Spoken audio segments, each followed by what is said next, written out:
Ça y est, on est live. Hello à tous, C'est- à toutes et tous. Bonjour à tous. Bonjour, bonjour. Alors, il n'y a pas encore tout le monde, mais je pense qu'il y a déjà une bonne partie. Comment En ça tout va, cas, Olivier? ça va très bien. Écoute, avec plaisir.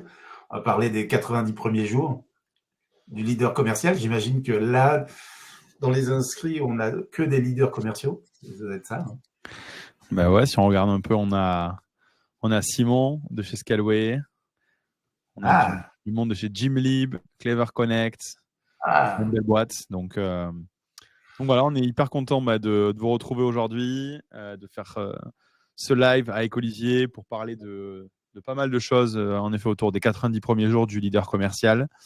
Euh, on va vous expliquer un petit peu tout ça en détail, mais on a avec Olivier co-créé euh, un livre blanc qui va sortir dans les prochaines heures, dans les prochains jours, justement autour du quotidien du leader commercial dans ces 90 premiers jours, tout ce qui doit finalement décortiquer, challenger, quelles vont être un petit peu les recettes miracles à mettre en place pour arriver à exceller, à bien gérer son équipe et les challenges à venir.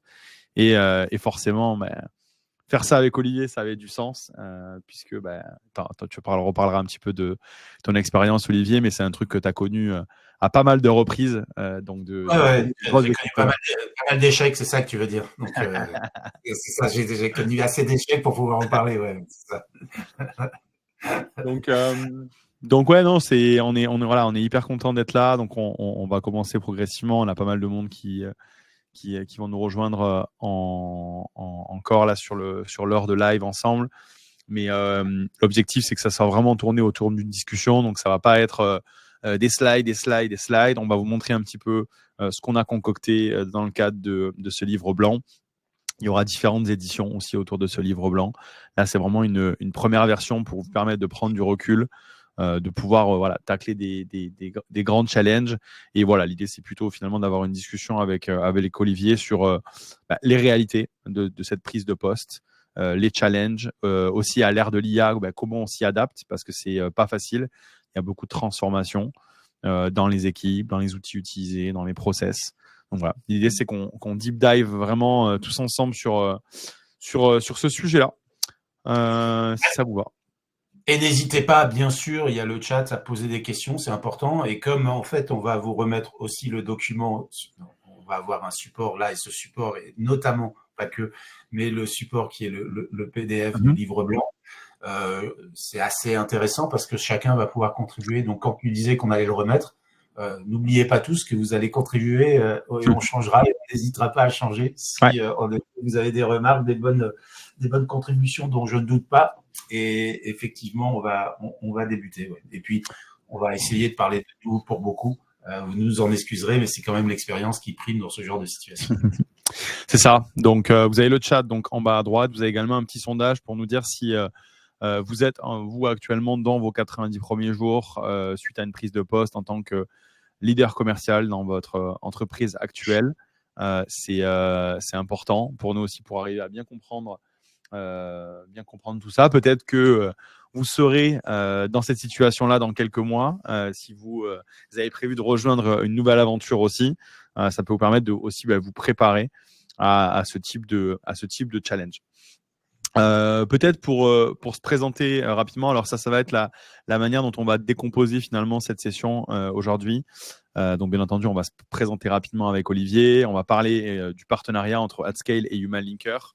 Pourquoi aujourd'hui, nous en tant qu'éditeur de logiciels chez Human Linker, on travaille avec finalement des agents spécialisés dans le déploiement de stratégies commerciales et d'outils IA dans les organisations. Pourquoi il y a vraiment cette synergie forte et pourquoi finalement les outils seuls, c'est bien, mais il faut une stratégie qui soit associée à ça. Et souvent, quand on est dans des phases de structuration, de restructuration, on a besoin aussi de prendre du recul. Donc, on va parler un petit peu de tout ça. Et après, on verra avec vous les différentes parties finalement de ce livre blanc qu'on a construit ensemble avec Olivier. Et on verra différentes parties. On pourra échanger tous ensemble. Et bien entendu, une session de questions-réponses. Je vais quand même laisser la place à Olivier. Ouais, je vais Euh, faire court. Je vais essayer, non, je vais faire court. Pour ma part, donc j'ai eu tout au long de ma carrière, je parle de carrière maintenant, c'est un peu le cas des boomers en fait, mais ce qui aussi exprime plus de 25 ans d'expérience dans des fonctions commerciales, des fonctions d'accélération commerciale, à la fois comme patron de business unit et puis patron commercial, VP Sales, en ayant en effet managé un certain nombre d'équipes. Et comme le disait Thibaut, en effet, ce cas des 90 jours, ça m'est arrivé un certain nombre de fois. Ça m'est arrivé un certain nombre de fois pour mes prises de poste, très clairement. Et puis aussi parce qu'aujourd'hui, à travers l'agence AdScale, qui est une agence de consulting, d'accompagnement sur l'accélération commerciale, très orientée acquisition. Donc, si on emploie tous les gros mots qui vont bien avec, c'est intelligence artificielle, c'est ABS, Account Based Selling, donc dans l'hyper-personnalisation des interactions, dans les aspects de vente et de prospection. Donc, on accompagne des équipes, on accompagne et on est aux côtés de la plupart du temps, ça dépend de la taille des structures qu'on accompagne, mais on accompagne des VP Sales, des directeurs commerciaux, dans justement parfois ce qui est leur premier 90 jours. Alors, c'est pas systématique, ça doit représenter dans une trentaine de pourcents d'émissions où le responsable, directeur commercial vient d'arriver. Donc, à la fois pour dire que dans ces enjeux, on va y ressortir notre expérience et l'expérience qui est nôtre. Et puis, il y a aussi, ne serait-ce que l'accompagnement d'une vingtaine de sociétés, un peu moins en 2024, la même chose en 2023. Donc, voilà, c'est une chose dont on a l'habitude. Et puis, c'est le plan, et peut-être pour l'introduire, c'est ce partenariat qui nous mène avec Thibaut. Et puis, je te laisse la main pour te présenter, même si certainement tout le monde te connaît. Mais je juste à dire que dans notre approche, à ce qu'elle, on a à la fois des aspects de setup, c'est-à-dire de mise en place globalement, et pas que sur les outils, hein, bien sûr, de la stratégie de vente, de la stratégie d'acquisition, de la stratégie de prospection. Donc ça, c'est toute une partie de mise en place qui dure environ 3 mois. Donc, vous pouvez y faire référence par rapport à tout ce que l'on va projeter, puisque quand on parle d'expérience, c'est ce que l'on fait au quotidien, c'est qu'on accompagne dans la mise en place. Alors, vous parlez des 90 premiers jours, vous voyez, ils sont de toute façon transposés là dans nos missions, où dès l'instant qu'on intervient, on a approximativement 90 jours pour mettre en place les opérations.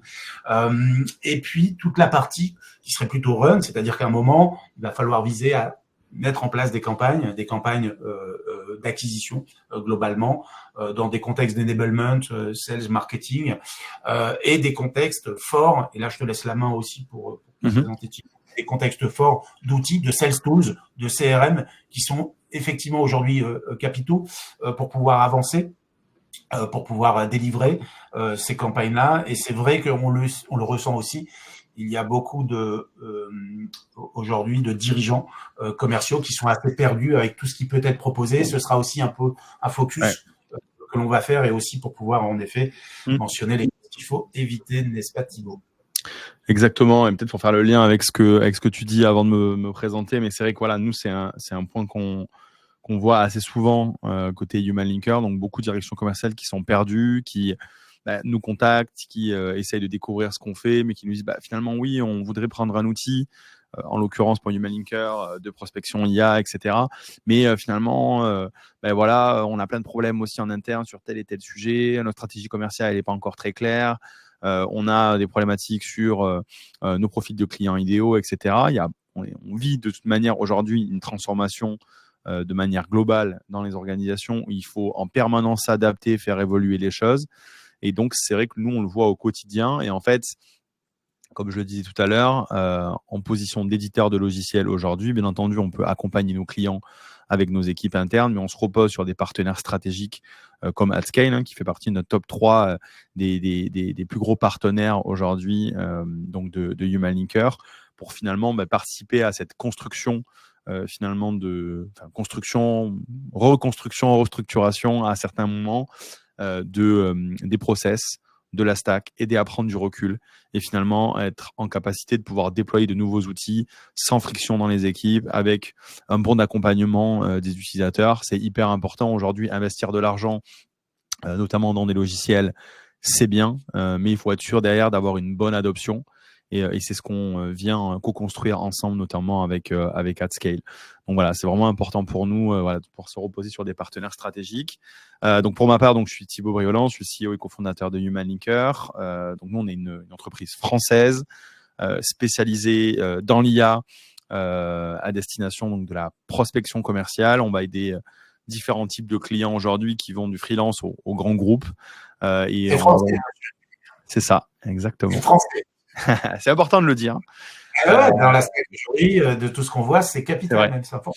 C'est important de le dire. Et voilà, donc nos équipes sont en France. Malgré tout, on a quand même une grosse partie de nos clients qui sont à l'international. On est utilisateur dans 150 pays aujourd'hui. On travaille en une cinquantaine de langues à l'intérieur de la technologie.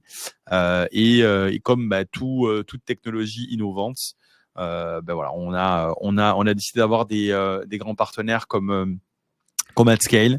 Et donc voilà, forcément hyper content de faire ce webinaire aujourd'hui. On est une quinzaine de collaborateurs donc chez Human Linker, et on travaille avec des clients, comme je disais, divers. On a notamment Scaleway. Je sais que Simon est présent, et voilà, Scaleway par exemple est un de nos clients, mais on a également d'autres grands groupes comme ServiceNow, etc. Voilà, et donc c'est vrai qu'on a voulu co-construire ce contenu ensemble, puisque c'est un cas de figure qu'on retrouve assez souvent finalement, donc des leaders commerciaux avec lesquels on échange, qui sont souvent au démarrage, qui arrivent et qui nous contactent en disant ok, bon mais voilà, moi j'arrive dans la boîte, j'ai plein de choses à restructurer, comment vous pouvez m'aider? Et en fait là-dessus il y a des erreurs aussi à ne pas faire, et c'est ce qu'on va aussi voir ensemble aujourd'hui ensemble. On va donc partager le fameux document que vous aurez tous. Voilà, donc on attend vos inputs, surtout. On va l'améliorer avec vous. C'est ça, un beau document. Donc on l'a construit, où je vais bien entendu laisser la place aussi à Olivier pour parler de pas mal de choses liées à cette prise de poste-là. Donc c'est aussi son expérience qui va parler sur notamment le lien avec les directions financières, etc. Moi, je vais être un peu celui qui va aussi poser des questions des fois un peu spéciales à Olivier, pour arriver à comprendre et à décortiquer ce que lui, il a pu vivre dans son quotidien commercial. À savoir que moi, aujourd'hui, chez Human Linker, je ne suis plus le leader commercial. Je l'ai été pendant un certain temps au démarrage, mais maintenant, on a un directeur commercial qui est Romain. Donc voilà. Par contre, j'ai opéré pendant plus d'une dizaine d'années sur des fonctions commerciales. Donc, j'ai connu différents managers qui ont vécu différentes problématiques qu'on va adresser aussi aujourd'hui. Donc voilà. Vous avez aussi eu des échecs, alors, ça veut dire, avant d'être dans. Oui. D'accord. Personnellement, il n'y a pas que moi. J'ai été aussi spectateur de certains échecs. Et je pense que ça, c'est important aussi, puisque une fois de plus, les échecs qu'on a, il faut en tirer aussi des enseignements pour derrière pas les reproduire. Donc voilà. Donc on a eu beaucoup d'énergie à construire cette première version du livre blanc. Je te laisse peut-être en parler, Olivier, un petit peu plus en détail. Je vais essayer de mettre mon écran. Hop. Alors, attendez. Hop. Désactiver. Et hop, on est bon. Ouais, on est pas mal. L'introduction, je pense qu'on a quand même pas mal abordé le sujet, mais ce que l'on voit, et c'est peut-être ce sommaire qui donner un peu le parcours de ce qu'on va évoquer là. Leadership, influence, prévision des ventes, stratégie de croissance, donc de la strat, du choix et implémentation des outils, on en a parlé, qui sont effectivement des plus importants. Quelques recommandations d'outils, mais Thibaut, ça, il est le mieux placé pour pouvoir en parler, et je pense que n'hésitez pas à poser des questions sur les stacks actuels, sur des acteurs actuels, parce que là, c'est vrai qu'on a une forêt entière d'éditeurs, et c'est effectivement important de pouvoir avoir une boussole, savoir où se diriger, pourquoi, comment, et en lien avec votre stratégie. Et puis, l'IA au service des équipes commerciales, c'est un peu le point 7 et notre conclusion, mais pour l'anecdote, et encore une fois, dans mes rendez-vous récents, puisqu'on accompagne un certain nombre d'entreprises, j'avais encore un VP Sales qui me disait, ne serait-ce que la semaine dernière, qu'il ne voyait pas l'usage, et que l'IA était effectivement, lui, un levier pour lui de dépersonnalisation, ce qui est quand même un peu à côté de la plaque, j'ose le dire, comme je sais pas son nom. Donc voilà, là, au moins, vous voyez, on est assez assertif, c'est-à-dire qu'à la fois, on a beaucoup de remises en cause parce que c'est tout un parcours, c'est les 90 premiers jours, c'est tout un parcours où il y a des écueils, mais ce dont on est sûr, nous, en tout cas moi, je peux le dire, et je pense que Thibaut regarde l'outil Human Linker et de Scale Human Linker, il pourra pas dire le contraire, c'est que dans les 90 jours, il n'est plus question de ne pas embarquer des enjeux d'IA liés à la fonction sales pour différentes façons, et on y reviendra et on en reparlera. Mais pour parler déjà dans un point 1 qui serait, et peut-être que on va aller direct au sujet, le point, et là ça va dépendre de beaucoup de choses, et ça dépend aussi de votre situation. Alors vous pouvez être là présent et à nos côtés juste pour des enjeux de curiosité, mais vous pouvez vous dire que peut-être que vous allez en effet changer de fonction, changer d'entreprise, pourquoi pas, ou vous êtes en situation d'être onboardé, ou vous êtes dans l'onboarding de vos nouvelles fonctions autour de la direction commerciale. Si on va directement au sujet, ce que moi je constate, et c'est 90% des échecs qui sont donnés, comme ça vous êtes tranquille, vous avez eu la suite et vous n'avez pas besoin de la suite, j'en plaisante, mais c'est de dire que simplement vous allez arriver avec plein d'ambition, vous allez arriver avec effectivement beaucoup d'enjeux, voire même votre expérience, on vous recrute pour ça, vous avez une expérience, vous avez fait, vous devez refaire, bon ça peut être aussi une première expérience, auquel cas en effet il est d'autant plus important de s'appliquer dans la roadmap que vous allez mettre en place, mais cette roadmap, je vous l'ai dit, elle met 90 jours à mettre en place dans nos missions, donc elle doit mettre 90 jours pour vous. Et ça, il faut, en l'occurrence, pouvoir la millimétrer avec votre expérience, mais surtout pas en dehors des assets qui sont les assets de l'entreprise en question dans laquelle vous allez être onboardé. Donc, leadership, influence. On pense souvent que leadership et influence en interne parlent certainement de votre expérience, de ce que vous allez mettre en place, mais pas seulement, c'est votre capacité à comprendre là où vous allez être embarqué, là où vous allez évoluer, et c'est là où en effet il est décisif de prendre en compte ce qu'est l'entreprise, de ce qu'elle a déjà fait, de ce qu'elle fait, et de pas être standalone dans vos propositions. Je le vois trop souvent parce que en effet là aussi il faut documenter, il faut énormément documenter, mais cette documentation et cette prise de position sur votre plan, votre roadmap ne doit pas se faire en dehors de ce qu'est l'entreprise. Nous, en tout cas moi, je le vois bien trop souvent. Je vous parlais tout à l'heure des 30%, qui sont 30% des missions dans lesquelles on accompagne des directions commerciales dans leur prise de position, dans leur prise de poste. Il est clair que ça, c'est le premier point, c'est de se dire voilà, on m'a pris, on m'a recruté parce que je sais faire, et moi je vais arriver avec la secret sauce, je vais mettre en place et je vais transformer, je vais bousculer les choses. C'est une très bonne chose de l'avoir en tête. En revanche, je vous le dis, c'est vraiment 90% des écueils et des échecs que l'on peut voir. Donc, il est vraiment à co-construire ce plan. Vous avez une méthodologie, une façon de faire. Nous, ce qu'on voit plutôt, c'est plutôt une roadmap avec des choses à cocher sur lesquelles vous ne devez pas, en effet, être à côté ou vous devez faire et vous devez être doueur.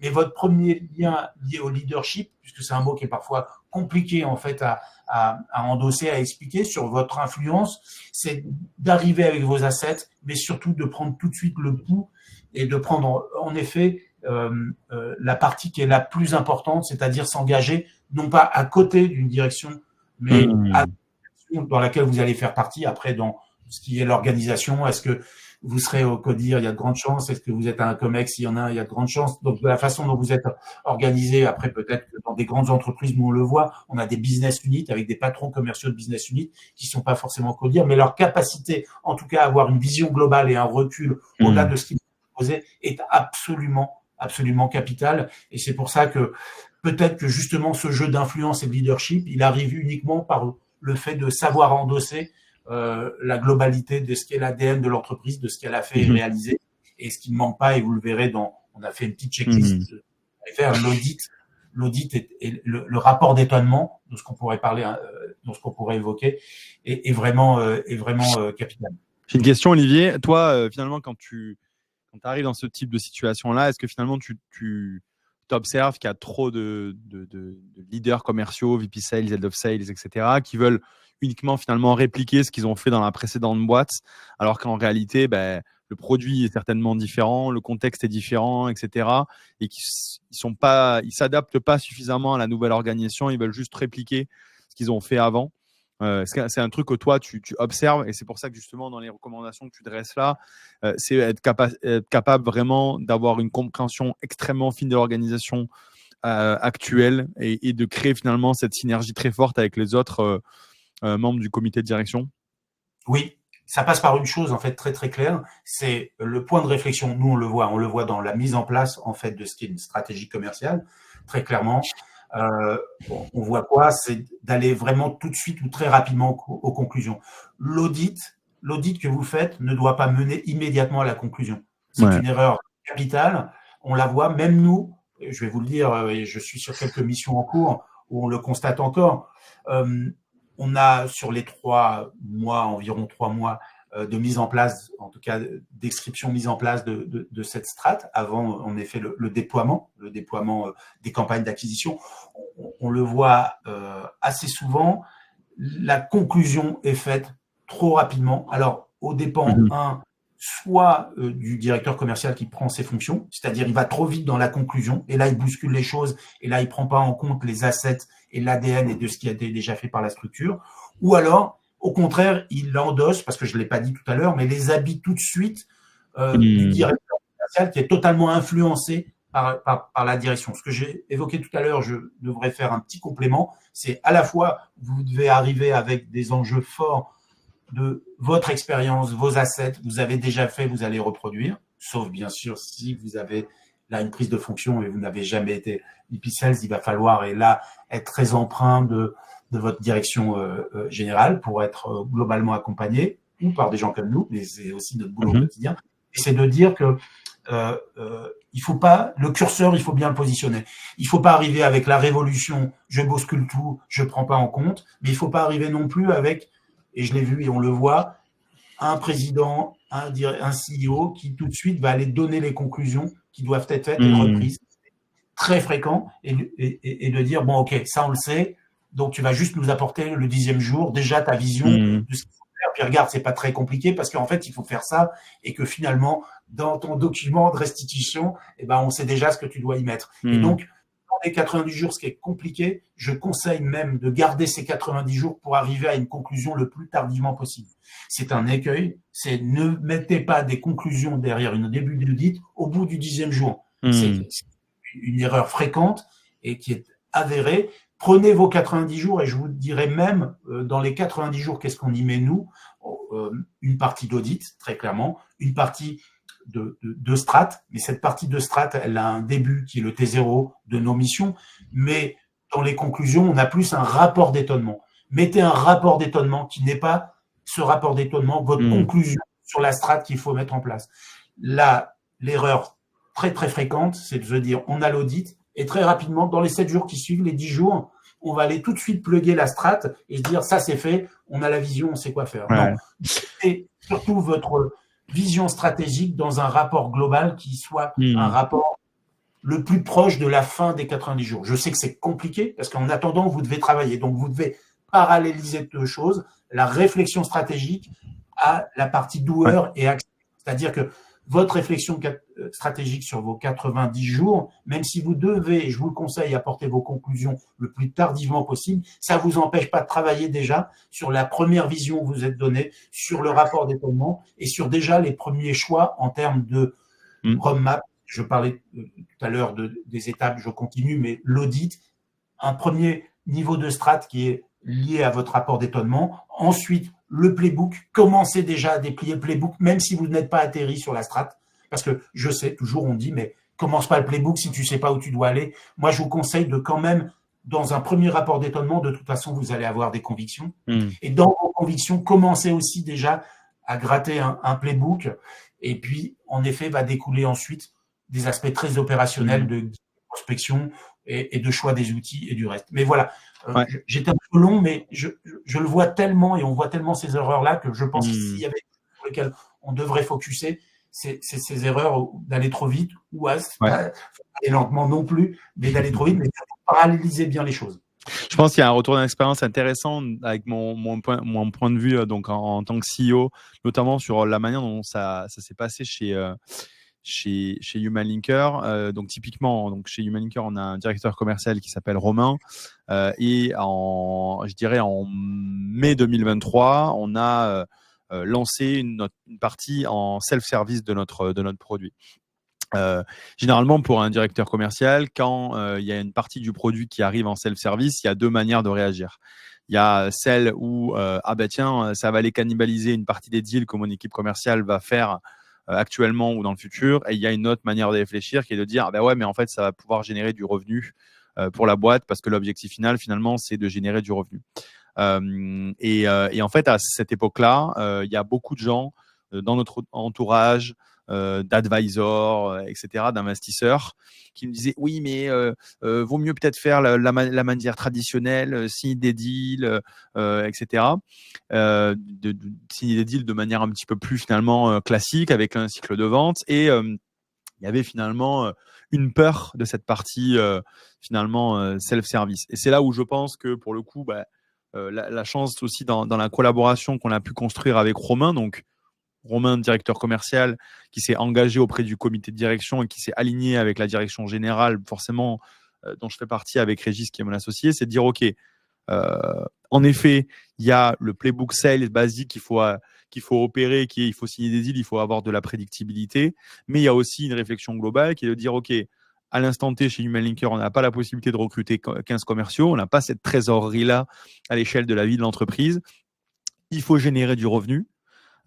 Quelle est la meilleure manière d'aller générer ce revenu-là compte tenu de ce qui se passe sur le marché aujourd'hui où les gens veulent tester les produits, veulent tester une partie du produit en self-service, c'est tout simplement s'aligner avec les réalités du marché, avec les évolutions de tout ce qui se passe finalement, notamment en l'occurrence dans la vie des équipes commerciales. Et je pense que ça a été la forme d'intelligence qu'a pu avoir finalement Romain à ce moment-là dans finalement sa prise de poste en tant que leader commercial. Il n'a pas vu juste finalement le fait de répliquer ce qu'il a vu dans une autre boîte avant et de dire ah ouais non, il faut vendre en 3 jours, ces deals-là on les prend pas, etc.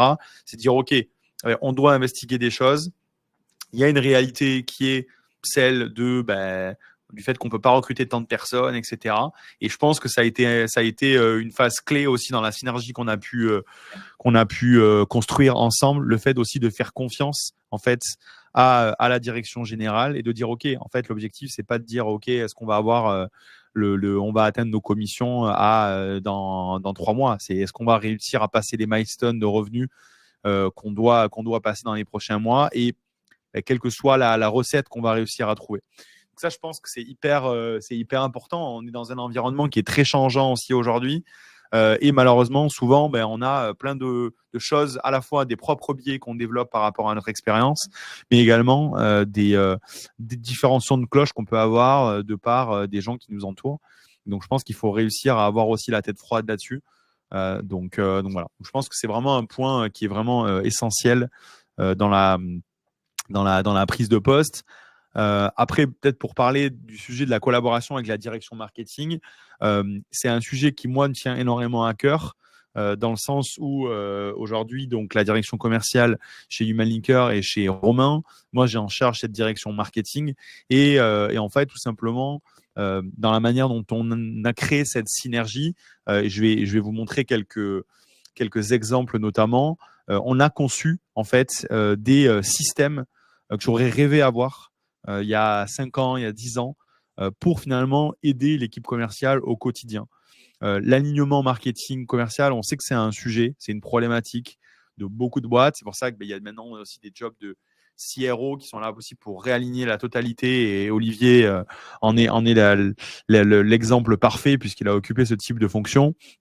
Mais aujourd'hui, c'est hyper important. Et donc, je vais vous montrer par exemple des systèmes que nous on a développés aujourd'hui chez Human Linker pour les équipes commerciales. Donc je vais vous expliquer rapidement aujourd'hui la manière dont ça fonctionne. Donc c'est vraiment comment on opère l'alignement sales and marketing chez Human Linker. Si vous voyez mon écran. Aujourd'hui, on a à peu près 2500 personnes qui viennent créer des comptes chaque mois sur Human Linker. On en a un certain nombre qui viennent de la partie publicitaire et l'autre de la partie un peu plus organique. Et aujourd'hui, ces inscriptions, elles vont générer à la fois des opportunités pour une conversion en carte bancaire et des opportunités pour notre équipe commerciale. Aujourd'hui, une des problématiques, c'est qu'on n'a pas une équipe commerciale de 30 personnes. Donc, en fait, le marketing devait trouver des solutions pour aider les commerciaux à aller directement adresser les bons leads au bon moment.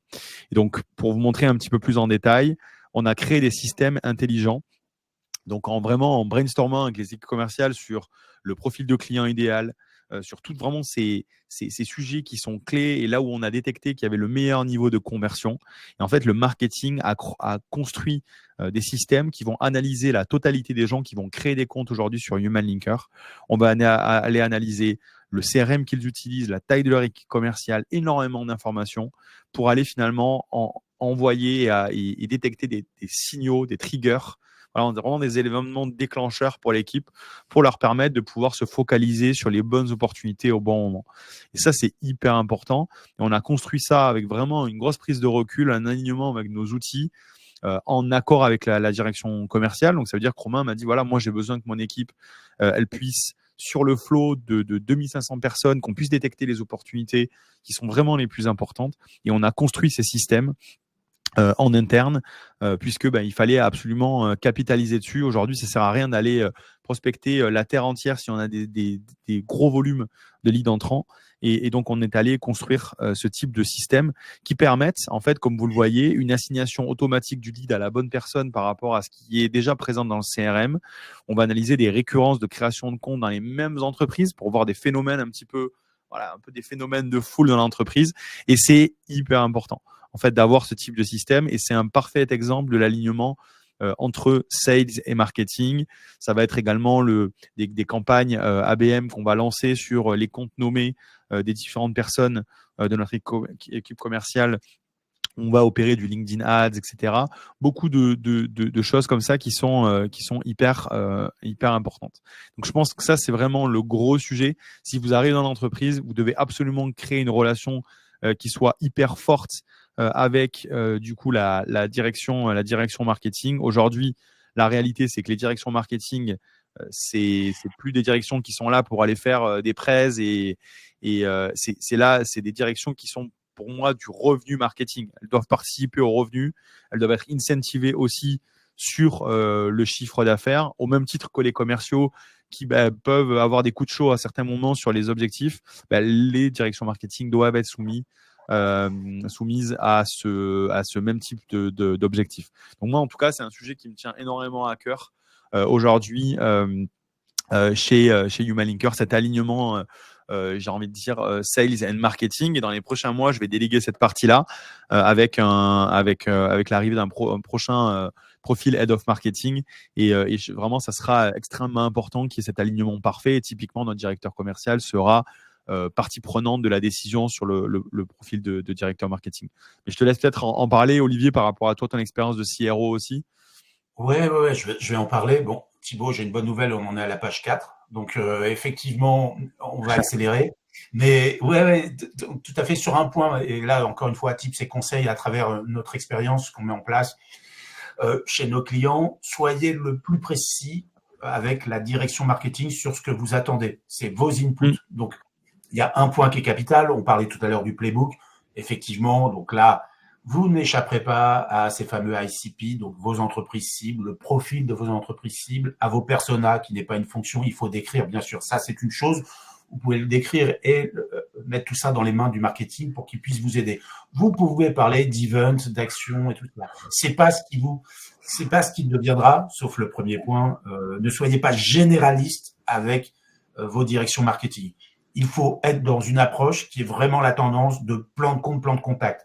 Thibaut en a parlé, il faut, et c'est là où parfois les budgets marketing sont un peu plus élevés, il faut un marketing de la performance, un marketing du revenu. Quand vous imaginez vos actions à porter, Thibaut a introduit l'idée d'ABM, alors on fait un peu de drop naming, mais account-based marketing, account-based selling, ça veut dire quoi? C'est pas de lui dire, écoute, moi pour le T2, je vais aborder le secteur de l'énergie, c'est moi en 3 mois, j'ai donné une feuille de route et je vais donner une feuille de route à mes commerciaux qui ouvrent ces 30 comptes sur ces 3 mois.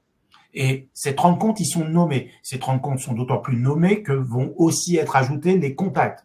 30 comptes, on va s'imaginer 10 contacts essentiels qui correspondent à vos personas pour chacun des comptes. Vous avez 300 contacts à aller ouvrir sur, en effet, votre période ensuite probatoire des 30 jours. Donc, la préparation avec le marketing, c'est déjà de définir quelles sont ces 300 cibles que vous allez devoir ouvrir et quelles sont les actions très clairement que vous allez mettre en place. Donc là, ce que je vous conseille, c'est d'être le plus précis et d'oublier tous les effets généralistes que l'on a eu avant en se disant, moi, je vois bien l'énergie, je vois bien les telcos, je vois bien… Non, être très probant sur où il faut aller, dans quelle direction, mais d'être le plus précis parce que là, les actions aujourd'hui, elles sont très clairement portées sur les entreprises, donc sur une idée d'entreprise et de compte.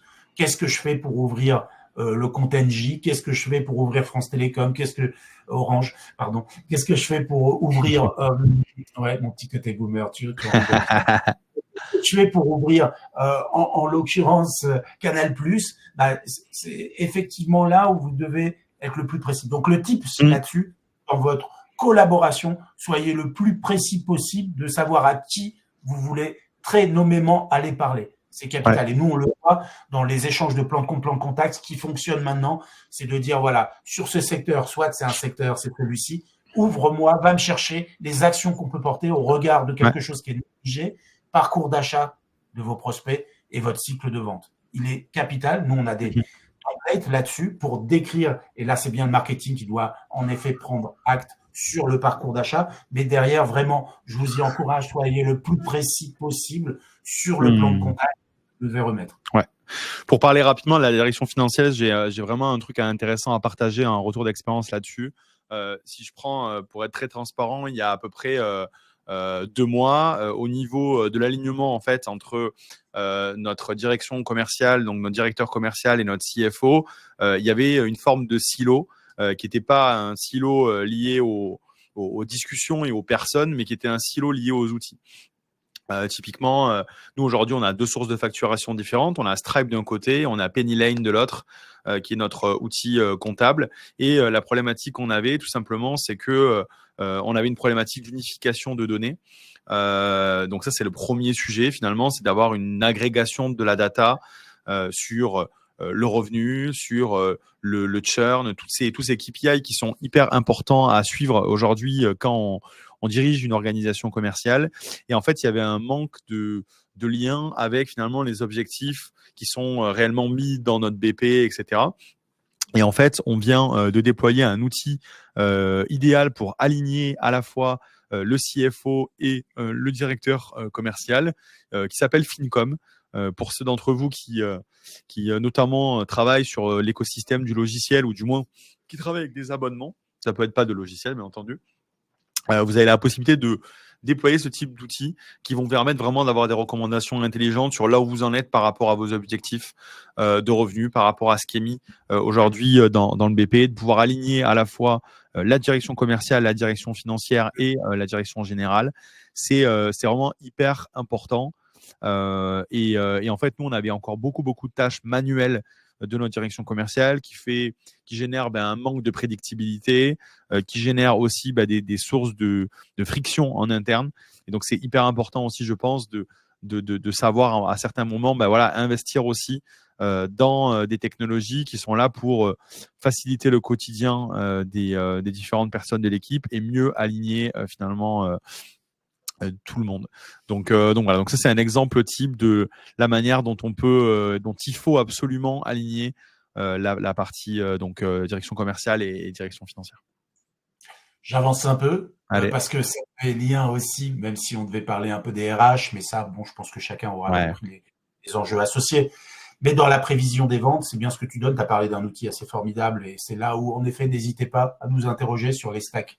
On en parlera et Thibaut en parlera encore. Ouais. Mais il y a aujourd'hui des outils qui vont vous aider dans la mise en place. Il est certain que pourquoi cette prévision, vous pouvez au moins dire que il est difficile d'arriver déjà de se dire quelles sont les prévisions. De toute façon, on va vous donner des objectifs. Bon, ils vont être discutés, mais pas trop quand même. Hein. Donc, c'est la réalité de ce qui va se passer. Donc, comment y arriver? C'est de déjà définir votre funnel idéal, c'est le prédictif. Il y a les outils du quotidien, Thibaut en a parlé, et il y a aussi le prédictif. Ça va vous permettre aussi d'afficher très clairement, même si vous vous trompez. Pourquoi je vais dire je vais revenir sur ce point parce qu'il est important. Hein, build, test and learn. Il faut apprendre, même si vous avez du mal à vous imaginer votre funnel idéal du début. Il faut avoir cette partie d'audit pour aussi comprendre quelle est la vélocité de votre pipe entre un top, un middle et un bottom. C'est-à-dire comment vous allez arriver à votre objectif. Très simple. Non, pas simple. En tout cas, la première action, c'est de se dire, il y a mes objos, c'est mes objectifs globaux. Bon, peu importe comment ils se portent, ça va dépendre de votre activité, votre panier moyen et autres. On le place tout en bas de ce funnel. Et comment je remonte jusqu'au lead, et c'est là, il y a une co-construction avec le marketing. Vos deux leads, il y aura deux sources, inbound, outbound, notamment. Et il faut déjà aller construire vos leads et la volumétrie des leads pour arriver, en fait, en tout bas de page, votre bottom, de pouvoir l'illustrer. Et ça va aussi vous donner une illustration de vos moyens. Cet exercice, il est toujours négligé. On dit toujours, on va se tromper. De toute façon, on ne peut pas y arriver. De toute façon, on n'a pas assez de data pour pouvoir le faire. Soit, n'oubliez pas, c'est une photographie. Alors, il est compliqué.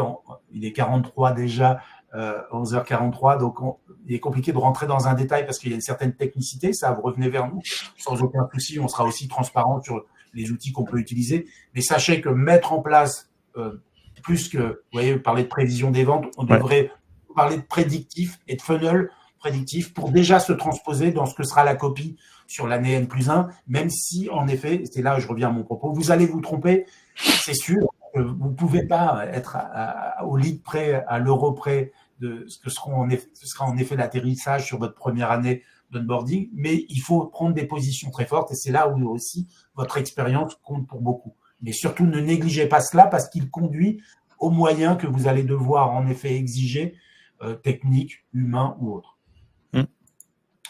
La strat, on en a parlé et juste, c'est pour avancer, regardez-le, mais on a fait une belle introduction, je pense, sur ces enjeux-là liés à votre onboarding et au T0.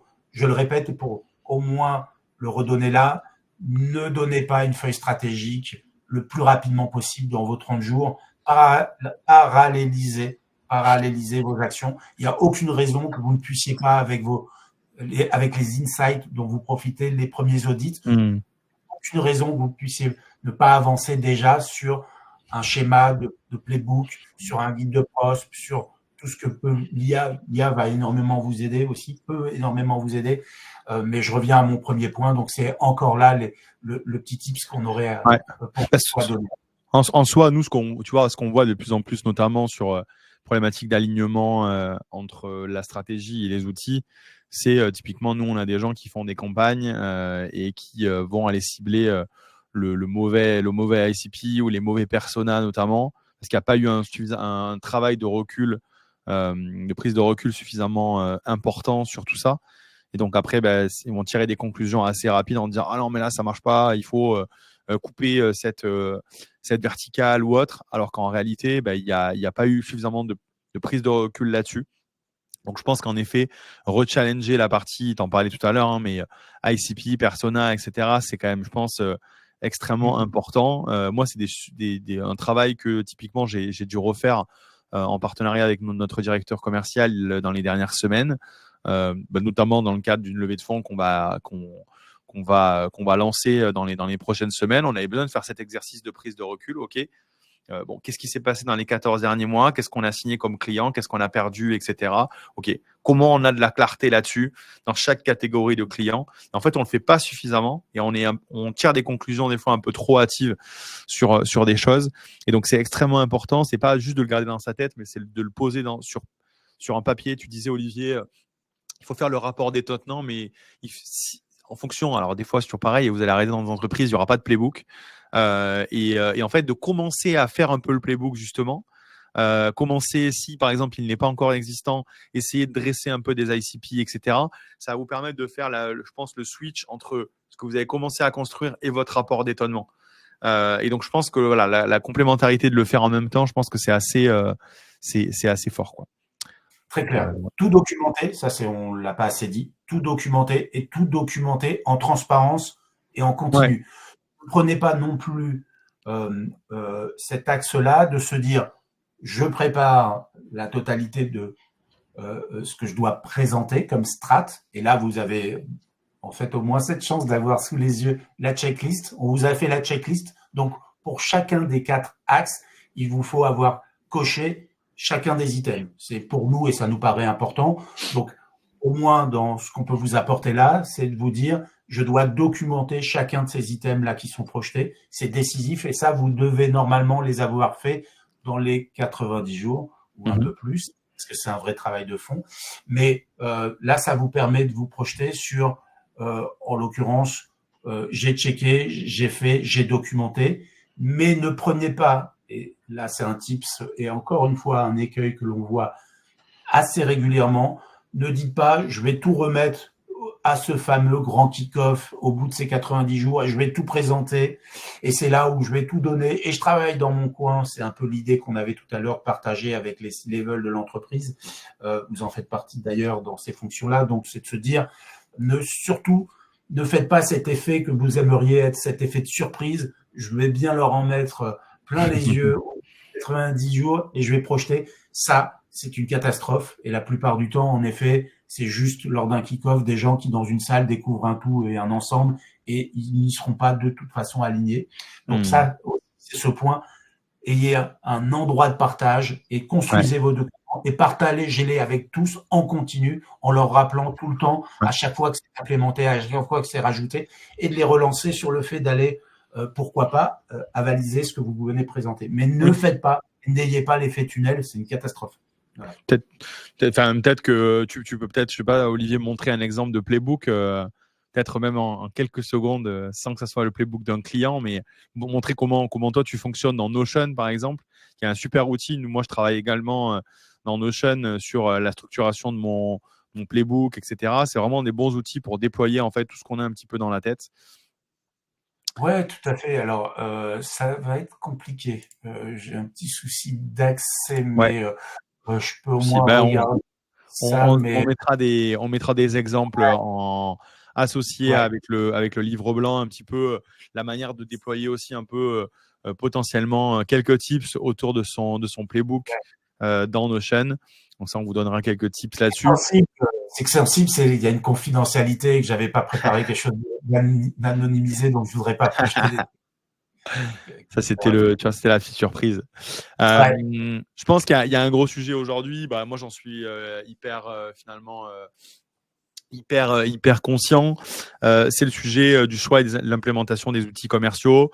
Souvent, on se dit que les outils commerciaux vont venir colmater colmater en fait des problèmes, des failles. Je pense qu'il faut avoir une prise de recul beaucoup plus forte aujourd'hui. Ce qui est sûr, c'est que quand vous allez arriver dans l'organisation commerciale, il y aura déjà des outils qui seront existants. Je pense qu'il y a un premier sujet là-dessus. Moi, je reste encore très actif sur ce sujet-là chez Humanicure, sur le choix des outils. C'est de se dire, OK, vous allez avoir les outils existants. Et très rapidement, quand vous allez arriver, de toute manière, vous allez avoir vos équipes commerciales qui vont vous dire « J'ai vu ça, j'ai testé ça, il faut prendre ça, etc. » Donc, je pense que déjà, il y a un sujet qui est de dire « OK, il y a l'existant. » C'est pas par exemple, c'est un exemple type, mais si vous avez travaillé pendant 10 ans sur Salesforce et que dans l'entreprise il y a HubSpot et que HubSpot il est bien utilisé, il est bien paramétré, il est déjà bien adopté par les équipes commerciales, gardez HubSpot. Ne changez pas et ne passez pas chez Salesforce juste parce que vous en tant que manager, vous connaissez bien en fait Salesforce. Ça, c'est hyper important.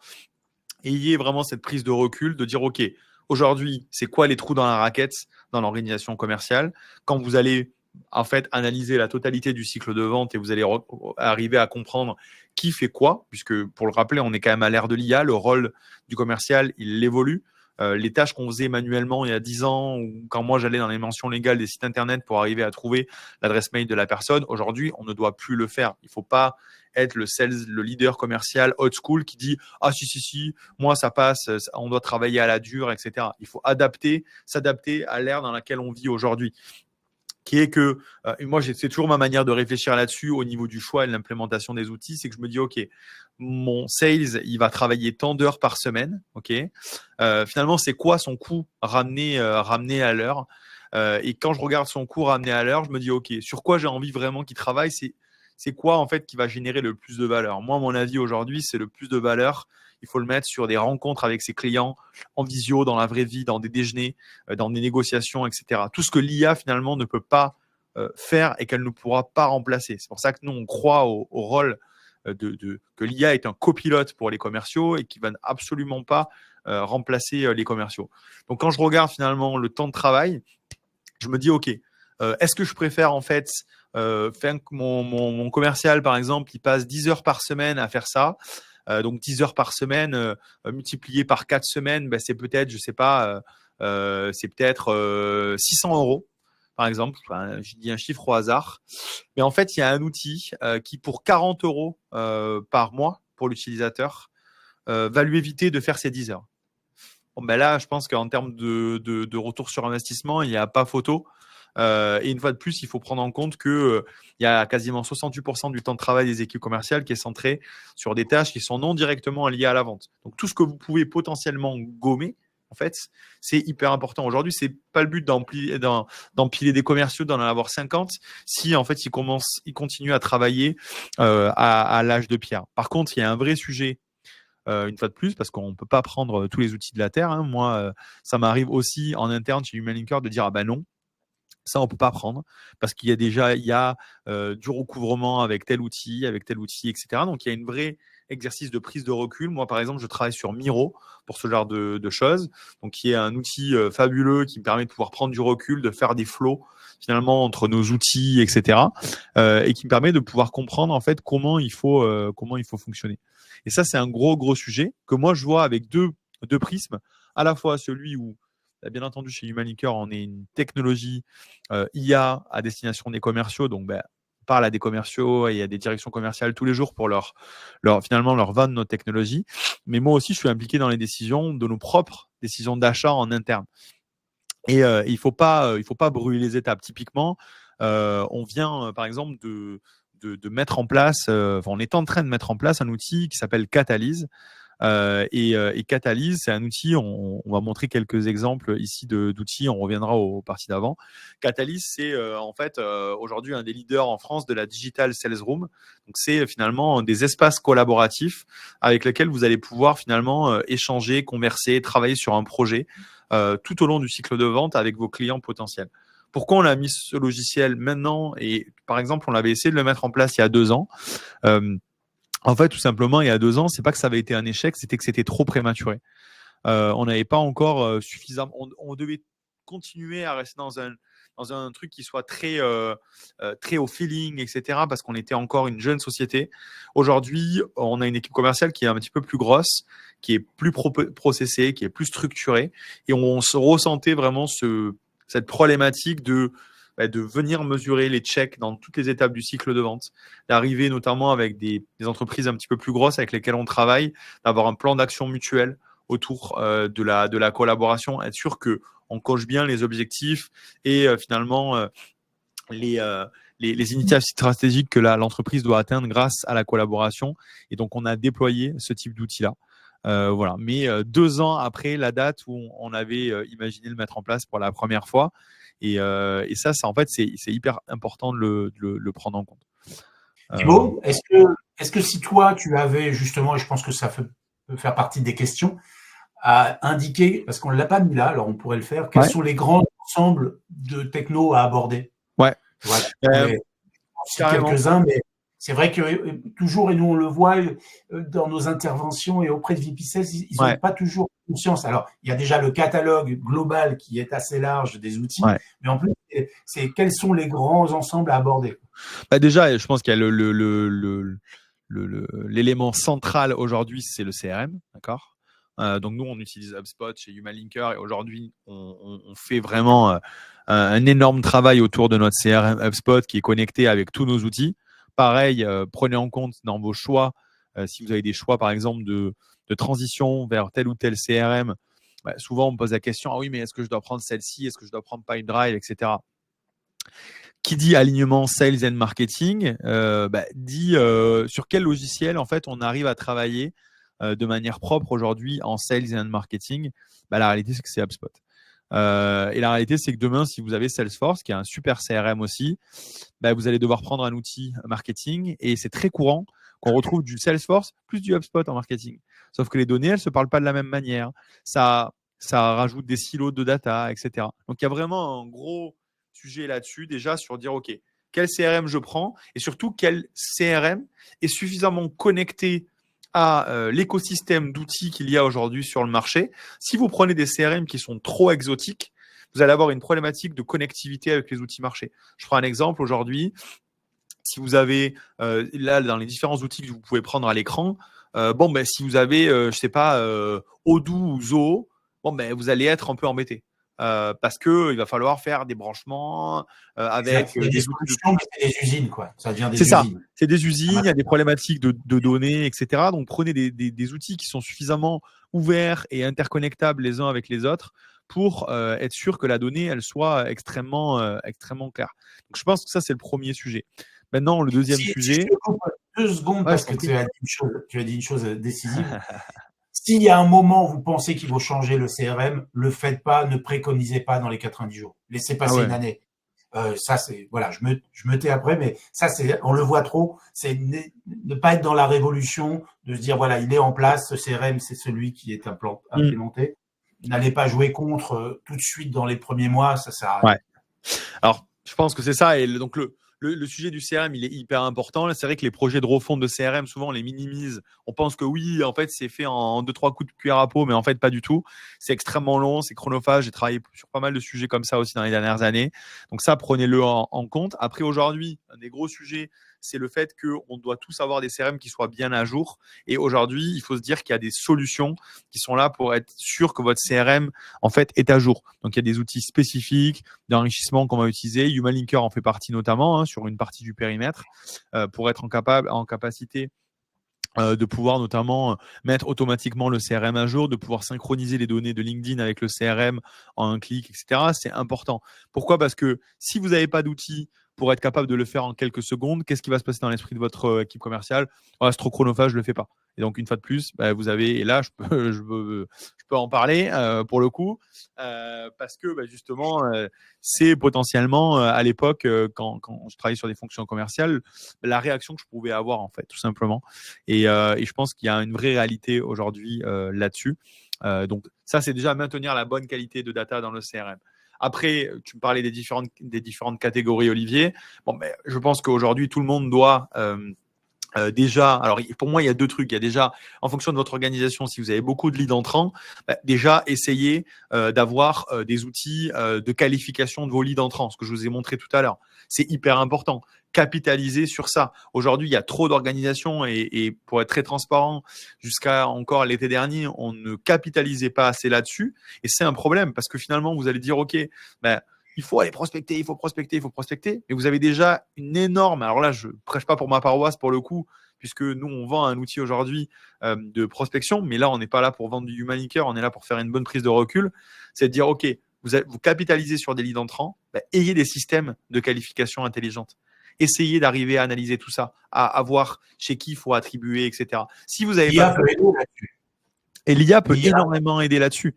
Et le problème, c'est que si vous n'avez pas ce type d'outil de qualification que nous, on a construit, notamment avec des équipes à la fois internes et externes, qu'est-ce qui va se passer ?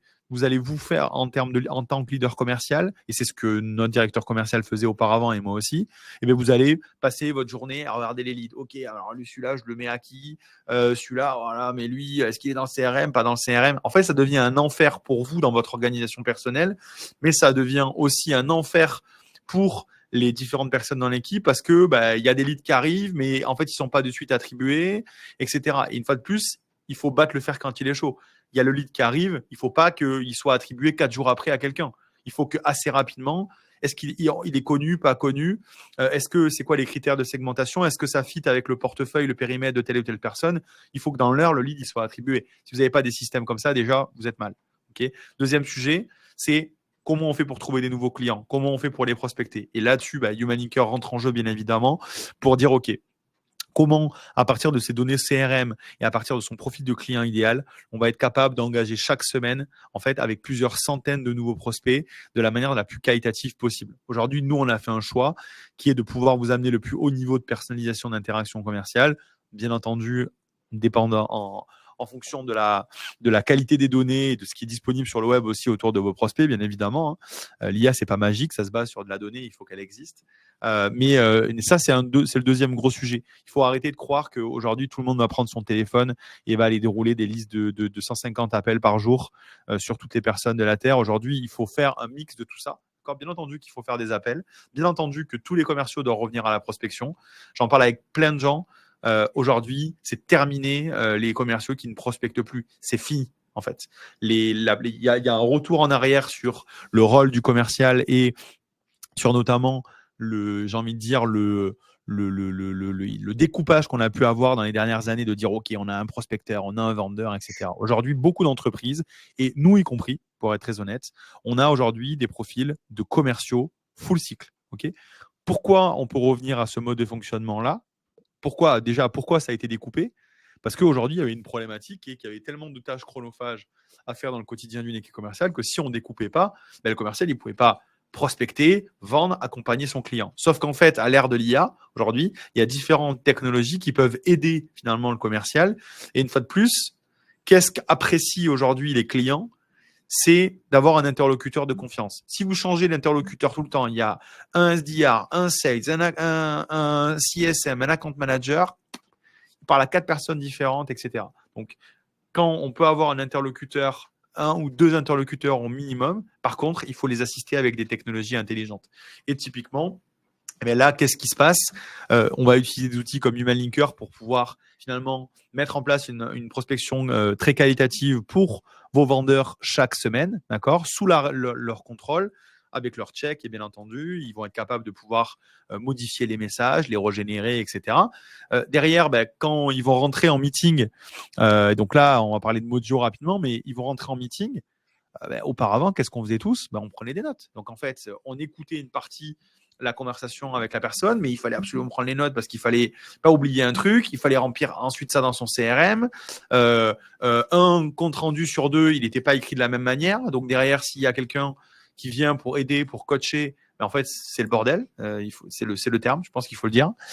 Et là-dessus, des outils comme Mojo, tout simplement permettent de dire, OK, il y a en effet un petit robot qui va enregistrer la discussion. Mais qu'est-ce que ça va permettre de faire? C'est d'avoir une vraie conversation en live avec la personne. De ne pas être focus sur la prise de notes, mais d'avoir vraiment une discussion qui soit constructive avec la personne en face, sans se soucier de la prise de notes et du compte-rendu, etc. Et ça, je pense que c'est hyper important parce qu'à l'ère de l'IA, on a besoin d'avoir des discussions et des conversations uniques avec les gens et ça aide à bien se focaliser. Derrière, qu'est-ce que ça fait? Ça ajoute automatiquement la donnée dans le CRM, ça le repasse avec l'IA pour être sûr que ça soit bien propre et ça permet même de pouvoir créer des emails de follow-up automatiques. Et le résultat, c'est qu'à la fois, c'est un énorme confort pour le commercial, mais derrière, en termes d'impact pour la personne qui reçoit les follow-up, déjà, c'est beaucoup plus rapide, c'est beaucoup plus qualitatif, on n'oublie rien et on montre qu'on a du sérieux et qu'on on a vraiment compris les enjeux. Et ça, honnêtement, aujourd'hui, en fait, 100 € par personne sur un mois, en fait, c'est rien. C'est le prix d'un déjeuner. Et ça, c'est utilisé tous les jours sur toutes les visios de toutes les équipes commerciales. Donc, clairement, nous, pour nous, ça reste des économies de bout de chandelle. Et il faut absolument pas se dire, ah non, mais là, tu te rends compte, 100 € plus 100 € plus 100 €. Ouais, mais finalement, à la fin du mois, si ton commercial, il a pas d'outils, en fait, il passe son temps à faire des choses qu'il devrait pas faire, en fait. Donc, voilà. Plein d'autres choses à dire encore là-dessus. Je te laisse un petit peu la parole, Olivier. N'hésitez pas. Juste un point qui me paraît important. Dis-moi, Thibaut, mais on n'a pas parlé tout à l'heure de la partie RH. Ce qu'on voit aussi très négligé, enfin on le faisait dans nos fonctions et encore aujourd'hui, c'est les playrolls. C'est de travailler avec ces équipes commerciales sur des playrolls, donc des mises en situation, justement, et comme Thibaut le donnait, il y a quand même un retour à ces enjeux de prospection. Et donc ça, il faut y être entraîné dans les aspects RH. Bien sûr, il y a la partie recrutement, il y a la partie formation et accompagnement. Et là, dans nos conseils, ce qu'on pourrait donner, il y a de sublimes outils aujourd'hui qui peuvent en effet permettre, grâce à l'IA notamment, d'améliorer les performances de l'équipe et de les faire monter en compétences. Et nous, on l'a vu avec des outils Ouais. assez formidables et qui sont plus ou moins nouveaux et qui donnent des résultats assez incroyables. Ouais, bah, avec Cobra par exemple, donc on a listé là dans ce document. Donc il y a un super outil. C'est un match better, tu vois, Ouais. Bah, pour la partie training. bien sûr. Bah, déjà, si on parle de Much Better, globalement, ils vont être capables de pouvoir proposer des roleplays, donc des simulations avec des clients fictifs en fait, qui seront une IA. Donc en fait, si vous avez un bon playbook, et une fois de plus, on parlait du playbook, de l'importance de pouvoir bien mettre les réponses à objections, de mettre finalement tout le contenu et tout le savoir des équipes. J'en profite pour faire le lien là-dessus avec Mojo. C'est que Mojo va collecter aussi une forme de savoir là-dessus. Donc le compte rendu, les objections des clients, vous allez être capable de pouvoir aussi dire bah tiens voilà la meilleure manière de répondre à l'objection, etc. Donc déjà un outil comme Mojo va permettre de pouvoir tout simplement mieux aligner les équipes en interne, bien parler avec le produit, bien par exemple moi, ça m'arrive de temps en temps d'aller sur Mojo pour arriver à regarder aussi, à avoir une prise de recul, me dire, OK, c'est quoi la vraie réalité du terrain. Donc ça, c'est hyper important. Mais le deuxième sujet, c'est que demain, si vous voulez déployer des outils, par exemple, de roleplay intelligent qui vont permettre de pouvoir faire une montée en puissance aussi rapide de vos équipes, il faut de la data. Pour avoir de la data, il faut la collecter. Vous allez en collecter une partie dans vos prises de recul, mais une fois de plus, avec toute la mine d'or que des outils comme Mojo ou Aircall vont arriver à collecter. Et ça va permettre d'avoir un meilleur setup aujourd'hui de Much Better. Très simplement, demain, vous n'avez pas de playbook, vous n'avez pas Mojo, vous n'avez pas Aircall. Mais en fait, Much Better, vous n'allez pas réussir à bien le paramétrer. Et en fait, vous allez dire, comme dans tous les outils d'IA, ah ouais, mais en fait, les trucs qu'il dit, c'est bateau. Bien sûr, parce qu'il faut l'alimenter. Et donc, c'est là où c'est hyper important de pouvoir compiler toutes ces informations-là pour derrière, en fait, mieux utiliser les différents outils. C'est assez fabuleux, Much Better. Je les aime beaucoup. Ça permet vraiment de résoudre une grosse problématique et de dire, OK, on arrive dans une boîte, on sait tous que le ramp-up, la montée en puissance des commerciaux, elle est souvent longue, d'accord? Et on a besoin de la raccourcir en fait au maximum. Donc, quand vous la raccourcissez au maximum, déjà, si vous avez opté pour des outils qui sont connus par vos équipes, pensez bien, d'ailleurs, c'est un petit aparté, mais que quand vous mettez des fiches de poste, quand vous recrutez des nouveaux commerciaux, ils vont regarder votre stack. Si vous n'avez pas d'outils ou des outils hyper exotiques, ils vont dire ouh là là, qu'est-ce que c'est encore ce truc-là moi, je vais aller travailler dans un truc des années 80. Non, non, laisse tomber, j'y vais pas. Donc ça, c'est hyper important. Il y a un aspect qui est hyper important pour le recrutement. Mais derrière, quand vous arrivez, si vous avez des outils innovants qui permettent, comme Much Better, de ne pas cramer des cartouches avec des clients, parce que les clients, ils sont précieux. Donc, on dit souvent dans la prospection, don't spam your TAM, donc your total addressable market, mais c'est la même chose pour la partie client. Hein. Si vous commencez à envoyer des gens qui sont fraîchement arrivés et qui vont se prendre des claques toute la journée avec des clients, vous allez perdre des cibles. Des outils comme Much Better vont permettre de pouvoir faire monter en puissance leur niveau et de pouvoir arriver à objectif beaucoup plus vite. Pour conclure peut-être, Ouais. pratiquement conclure entièrement notre intervention parce qu'on a déjà bien dépassé. Mais sur la partie outils, ce qu'on rencontre, hein, nous, Thibaut aussi, tu vas me le dire, mais moi, ce que je vois beaucoup et de plus en plus, c'est des commerciaux, account exécutifs, CAM et autres, qui prennent des solutions, des tools en direct sur leur denier qui ne sont pas à la stack des entreprises. Ça se développe énormément. Et là, c'est aussi un devoir à pouvoir être à l'écoute très clairement et à viabiliser le tout parce que vous imaginez bien que si vous n'êtes pas dans... Alors, on a la catégorie, on a porté des catégories, on pourra le faire d'ailleurs, c'est peut-être un point d'amélioration du document. Si on y apporte toutes les catégories, dans chacune des catégories, vous devez être au top parce que sinon, en fait, et aujourd'hui, sans le dire particulièrement, on voit des commerciaux qui vont aller s'abonner à quelques tools du marché et c'est un point de fragilité pour vous de consolidation du tout, voire même des data et des données de ce qui est fait. Ça, c'est un point. Surtout, il faut avoir la stack, il faut être à l'écoute, et il faut leur amener cette stack, sinon ils vont se débrouiller autrement. C'est ça. Donc, je pense que c'est hyper important de se dire, OK, écoutez en fait vos équipes. Vos équipes, c'est le meilleur relais en fait finalement pour découvrir aussi des nouveaux outils. Sachez que nous aujourd'hui, on a aujourd'hui plusieurs centaines, presque plusieurs milliers de personnes qui viennent tous les mois créer des comptes et beaucoup comme vous le voyez à l'écran ici, sont des account exécutifs, sont des sales, etc. On détecte, comme je le dis tout à l'heure, même des phénomènes de groupe, hein, avec, vous avez, s'ils sont par exemple tous dans les mêmes locaux, ou par exemple sur Slack, ah ben ouais, vous avez testé tel nouvel outil, c'est super intéressant, boum, tous les gens créent un compte. Donc ça, écoutez-les aussi, écoutez leurs insights. C'est vraiment extrêmement important. Il y a du shadow IT, c'est une réalité aujourd'hui. Il y a des commerciaux qui vont aller prendre des outils. Ils ne pourront pas connecter les outils de suite à leurs outils CRM, etc. Bien entendu, parce que vous restez super admin de vos CRM et bien entendu, on ne peut pas tout faire. C'est d'ailleurs pour ça aussi, très clairement, que nous, on a développé ce type de système pour tout simplement pour nous permettre d'avoir de la proactivité quand, par exemple, des account exécutifs ont créé un compte sur Human Linker, mais qu'il y a une organisation avec 100 commerciaux et avec Salesforce. Nous, il faut très vite en fait qu'on rentre en relation et qu'on soit en capacité de pouvoir organiser une démo pour montrer là vraiment la technologie connectée à Salesforce, ce qui n'est pas disponible en self-service. Pourquoi ? Parce que sinon, en fait, le commercial va avoir une vue biaisée de ce qui est possible de faire. Il y a beaucoup de choses en fait qu'il ne pourra pas faire. Donc voilà, donc hyper important de prendre les retours marché. Aujourd'hui, imposer des outils à vos équipes, c'est vraiment la pire chose à faire. Moi, je suis tombé dans ce type d'écueil en fait au début, c'est-à-dire que on vendait en fait tout simplement, on n'avait pas de partie self-service, on vendait Human Linker à des directions commerciales qui des fois ne sollicitaient pas ou peu les utilisateurs finaux, et on avait très souvent en fait des phénomènes où nous il y a des problématiques d'adoption parce que finalement ils se sentent pas consultés, etc. Donc typiquement c'est des choses qu'il faut absolument ne plus faire, compte tenu aussi des délais de rotation des commerciaux dans les organisations, etc. Engagez-les très rapidement en fait dans le process. Voilà. Après bon, vous verrez. Vas-y Olivier, excuse-moi. Non, je t'en prie. Non, deux points. Je confirme ce que je disais. Et puis j'avais en tête un chiffre. Et puis après, on va avancer et on conclura. Mais dans une mission, je ne vais pas donner le nom évidemment, mais et d'ailleurs en cours, pour les tools dont on parlait, il y a 37 commerciaux dans cette entreprise, CAM, AE, BDR.